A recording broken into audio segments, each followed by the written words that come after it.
Happy Thursday, everybody. We got some market movers that we're going to go over today. And it looks like reserve list cards are still being bought up. And I saw Rudy's video the other day, and he mentions that this is Wizards' fault. All the new products are not being responded to well by the markets. And it looks like people's money, if you follow it, it's going right to the reserve list with more and more buyouts. Very similar to 2018, but we'll just try and continue. Let's start off here with Squander Resources from Visions. Starting off with the reserve list card, so it looks like the trend is continuing. 33% up from $29.99 to $40.08. And the next card on the list here is Ulker's Tomb, another reserve list card, up 35% from $31.34 to $42.49. And this is a one from Legends, and Legends, English versions of Legends are very hard to find. So the next one is a reserve list, but a revised dual land Tagia, and this is up 35% from $314 to $427. This is one of the cheaper revised dual lands, but I don't think it's going to be that cheap for long, guys. So if you guys missed out on the revised dual lands when they were cheap, you might be regretting it now, because I think that most of the revised cards are all going to reach 1,000 within a year or two.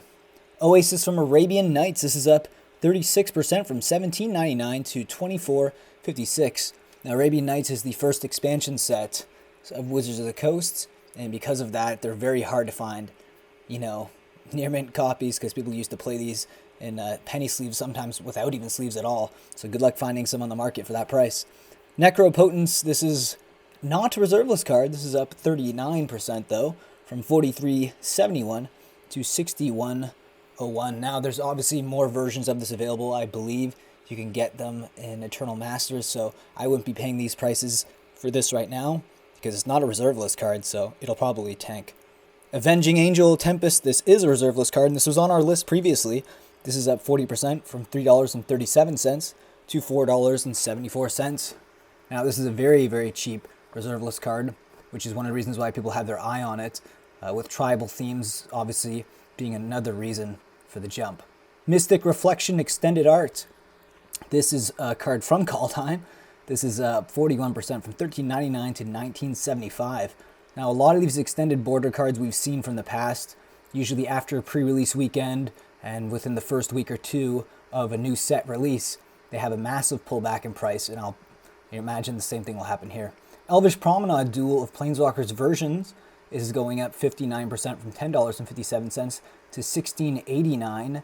Now, this card has been on this list quite a lot, shows up in the last week or so, and it's just another one that seems to have a lot of interest. Cleaving Reaper Kaldheim, this is up from 60%, from $168 to $269. Now, this is an Angel Berserker. You don't see a lot of Angels that are black. This has Flying and Trample, and it looks like it's going to be one of the cards that are hot from this new set, potentially going to be seen in Standard, or it will be seen with some Commander play, I imagine, as well.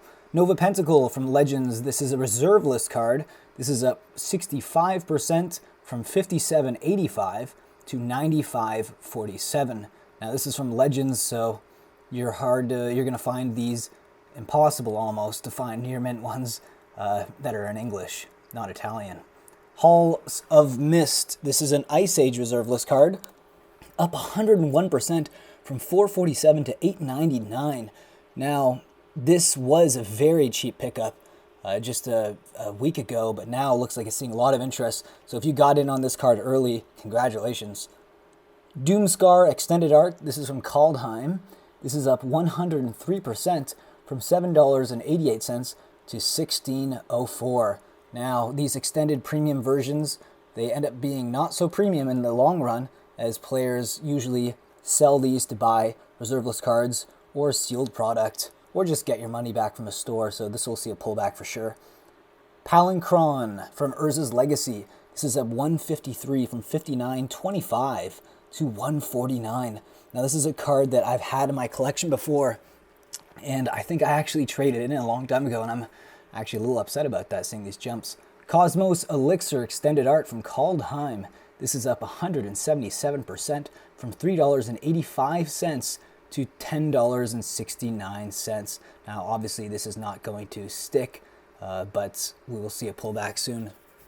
Ruck Egg version 2, Arabian Nights. This is number 1 on the list last day, and it's up here again. up 209% from $37.75 to $116.75. And this card is obviously from Arabian Nights, and everyone knows, very hard to find near mint copies of these. Now I'm actually going to go over a few reserve list card pickups that you can grab for under $1, and I'm actually going to be grabbing these cards too. Phantasmal Sphere, this is Alliance's card. Right now, currently on the market from MTG Stocks, is trading at 55 cents. Now, Alliance's, there was a big print run of it, but not quite the same as like Homelands, Chronicles, or Ice Age even. So if you can find these cheap, I would suggest grabbing some of them too. Ring of Gix, this is from Urza's Legacy. I actually have some foil versions of this card, and as you can see right now, that spike was pretty aggressive, $117 in foil, but you can still find these for $1 if you check eBay, TCG Player, or maybe some of your local shops. And this is a great artifact, and actually does see some play in Commander. So this is a good pickup, I think, for reserve list. And Evozoa from Weatherlight. This is a 50-cent pickup on the market average, and this is a card from Weatherlight. Obviously, there was a big print run of this, but if you can find any reserve list card for $1, it might be worth specking on, just grabbing a few and just holding them. Gargantuan Gorilla. This is another reserve list card from Alliances, and this is a 51-cent pickup on the average market right now. And again, I think this is a pretty cool card to grab if you want to build some funny gorilla themed deck. As a reserve list card, maybe you grab a few copies on the side just in case there is a buyout.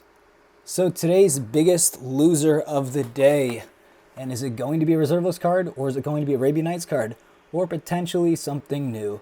Well, if you guessed that it's going to be a new card, you would be right, because that card here is a Righteous Valkyrie Extended Art, and this is down 51% from 972 to 467. And like I said earlier, you're obviously going to see a lot of pullbacks with new showcase or extended art cards. The market seems to be rejecting a lot of Kaldheim, and they're going to older cards like the reserve list stuff that you're seeing here in this video. So my final thoughts on the market today is that it looks like while reserve list is still continuing to see buyouts, which is no surprise, the market is rejecting most of Kaldheim's cards before the set is even released. However, will we see a lot of cards going up in value? Well, it depends on tournaments and standard play and competitive. But, when a lot of game shops aren't hosting tournaments, and when there's no Channel Fireball bringing some sort of GP or anything like that, it's hard to see which cards are going to be really competitively viable and which aren't. But it looks like, for the most part, reserve list is the focus again. And I know I'm sounding like a broken record right now when I say reserve list buyouts are just happening continuously until we see a real correction in the market. It looks like it's just going to continue happening. Maybe Time Spiral Remastered will be the set that saves Wizards of the Coast and gets more players back into the game, but only time will tell. Anyways, I hope you guys enjoyed this video, and again, I will see you tomorrow, Friday, for another Market Movers.